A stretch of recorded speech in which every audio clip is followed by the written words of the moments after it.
Writing conferences are a time where teachers are going to work in small groups or individually to confer with students. Typically, writing conferences are done at least once a week with every student, and many times teachers shoot for twice a week. It depends on the size and the number of students in your classroom. But take a minute and watch the video to see a writing conference in action. There are some things I do not like that this teacher is doing, and one of the things that I do not like is I think he is overusing just generic praise. We do need to be careful when we praise students. If we just give generic praise, it becomes redundant and students begin to ignore it. So when you're working with a student anytime, not just during writing time, the comments or feedback that you give need to be very specific for them to be valued. You'll see in this video that he's very generic. I don't like that, again.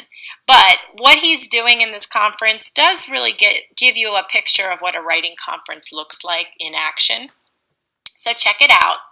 And just a little explanation is during writing conferences, you have the teacher and the student discuss what they're currently writing. And some things happen during a writing conference. First of all, planning happens.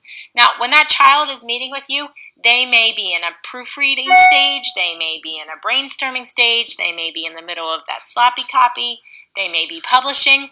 You don't know how it falls because the way that Writing Workshop works is every day someone is doing something different, whatever is their individual need. So when you're having that conference, depending on how you organize it, they may be at different stages. So you have conversations.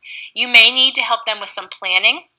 But one thing that's always happening is I always have a writing folder, and we're looking at goals over time.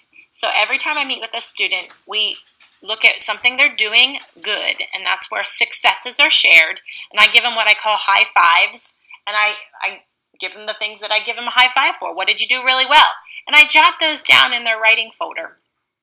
And that's a writing folder that I keep because then I have a record of each child and the things they did well and the things that were their goals.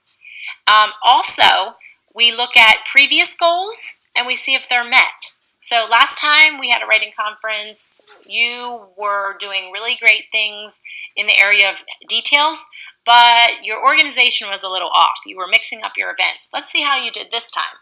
Hopefully you can give them a high five with previous goals. At the end of the conference, new goals are set. And if you can see there, I have the little under construction sign or the coming soon. So in each folder, we have high fives and coming soons. And those are the things that they're going to work on. The teacher also can take anecdotal notes or fill out checklists during this time so you know exactly where your student is and if they're on track or not. So they're very valuable. They help you drive that independent writing instruction that you'll have with each student. Much like we learned about guided reading and running records last week, you can see that in writing it's going to be differentiated as well, and each child will have their own goals and their own achievements.